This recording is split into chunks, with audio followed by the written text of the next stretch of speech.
이시영 시인의 시집 하동에 나오는 두 번째 시 나무를 읽겠습니다.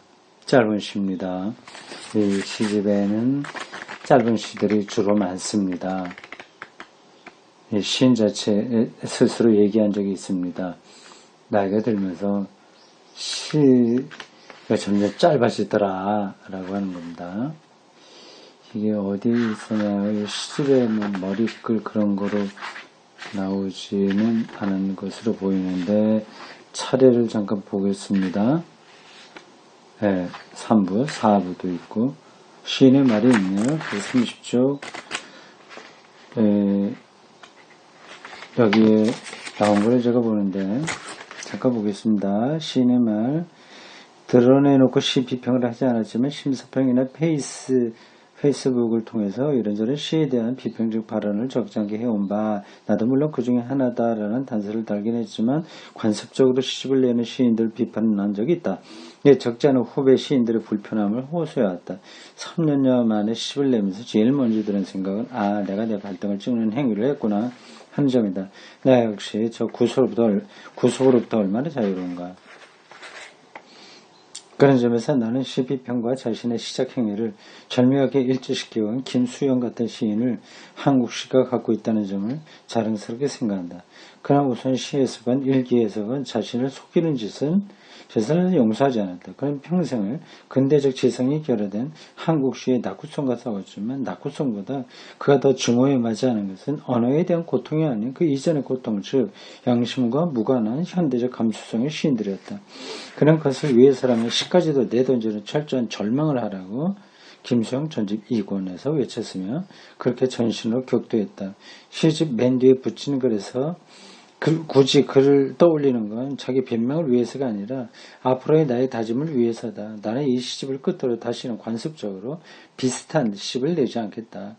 시인으로서의 창조성이 소진되었다고 느끼면 깨끗이 시쓰기를 포기하겠다. 설교자에게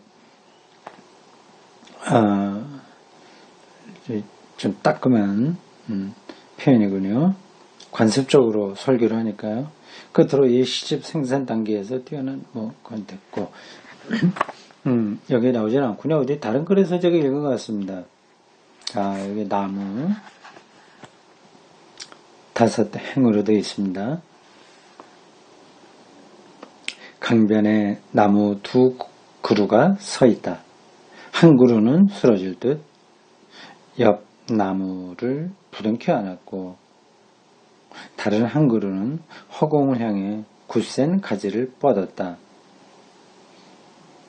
그 위에 까치집 2채가 소술이 얹혔다. 강변에 나무 2그루가 서 있다. 다시 읽겠습니다. 강변에 나무 2그루가 서 있다. 한 그루는 쓰러질 듯 옆 나무를 부둥켜 안았고 이게 제가 놓치네요. 순간적으로 다른 생각을 했어요. 단어가 어떤 뜻인가 하다 보니까 헛발질했습니다. 다시 읽겠습니다. 여기 소술이라고 하는 그 단어가 뭔가를 생각하면서 읽다 보니까 엉켰습니다.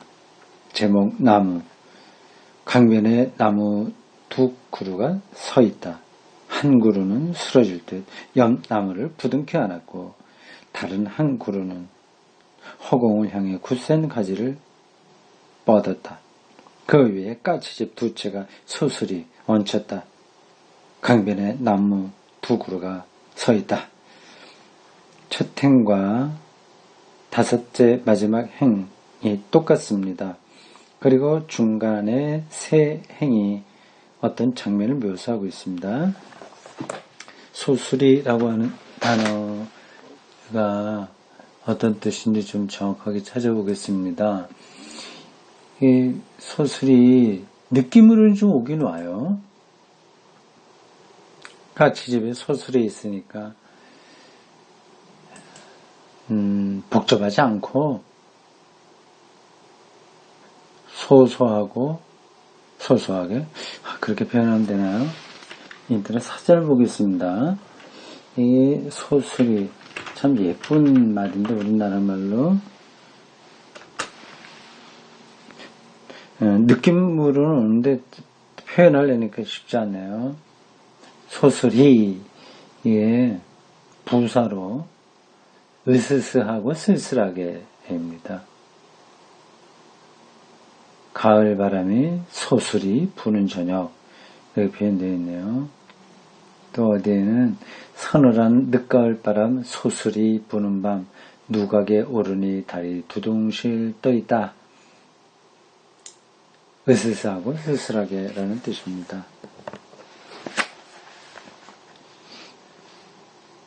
강변에 나무 두 그루가 서 있다. 존재하는 거죠. 많은 사람들이 그 옆을 지나다니지만 이러한 풍경이 눈에 들어오는 사람이 있고 들어오지 않는 사람이 있습니다. 들어오더라도 그 느낌은 차이가 있죠. 아주 강렬한 인상으로 그걸 느끼는 사람도 있고 그냥 하나의 사물로만 보는 경우도 있습니다. 강변에 나무 두 그루가 서 있다. 이건 실제적인 장면을 묘사한 것으로 보입니다. 한 그루는 쓰러질 때 옆 나무를 부둥켜 안았고 부둥켜 안는다고 하는 거는 좀 기울어져서 거기 기대어 있는 거죠. 왜 그렇게 되어 있는지 모르겠습니다. 홍수가 져서 한 나무가 좀 기울어져 버렸나요? 그렇지 않겠죠. 다른 한 그루는 허공을 향해 굳센 가지를 뻗었다. 이렇게 되어 있습니다. 어쩌면 이 시인이 그 나무 두 그루 비슷한 것들을 보면서 사람을 생각한 것으로 보입니다. 사람 인자예요. 서로 기대어 있지 않습니까?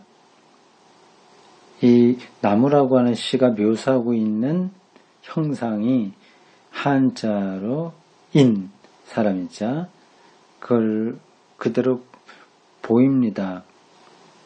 옆에 나무 하나는 꼿꼿이 서 있지만 또 옆에 어떤 나무가 기대어 있는 거죠. 이런 방식으로 사람들은 삽니다. 어떤 사람은 혼자 안 되니 기대야 되기도 하고 안 돼서 기대기도 하지만 따뜻하게 감싸 안으려고 기대기도 합니다. 여기서는 오히려 후자의 느낌이 강합니다. 부둥켜 안는다. 한 그루는 허공을 향해 굳센 가지를 뻗었습니다. 꼿꼿하게 서 있습니다. 사람 인자에 하나가 꼿꼿하게 서 있지는 않아요. 둘 다 기울어져 있기는 한데 근데 이 시가 묘사하고 있는 거하고 비슷하긴 합니다. 그렇죠? 사람이 서로 그렇게 부둥켜 안고 사는 거죠. 그 위에 까치집이 으스스하고 쓸쓸하게 얹혀 있습니다. 왜 미루나무인지 모르겠네요. 제가 어렸을 때 강가에서 그 미루나무를 많이 본 것 같습니다. 거기에 까치집이 얹혀 있습니다. 그 잔가지로만 만들죠. 참 그런 건 신기합니다. 새들이 본능적으로 그 집을 지 줄 알 겁니다. 어미새에게 그걸 배우지는 않겠죠. 배워서 하는 게 아니라 이 동물들은 그냥 본능적으로 알고요. 인간은 배워서 합니다. 그렇다면 능력이 동물들이 더 세야 본능적으로 하니까. 겨우 배워서 아는 인간에 비해서는 활동 조건이 좋습니다. 그러나 실제로는 이 배워서 아는 인간이 경쟁력이라고 하는 점에서도 앞서죠. 그림이 그려집니다. 까치집 두 채가 소술이 얹혀 있다. 두 채군요. 쓸쓸하고 으스스하긴 하지만 이게 서로 부둥켜 안고 사는 인간의 모습과 세상의 모습이다. 그가 이 시인의 눈에 들어온 것으로 보입니다.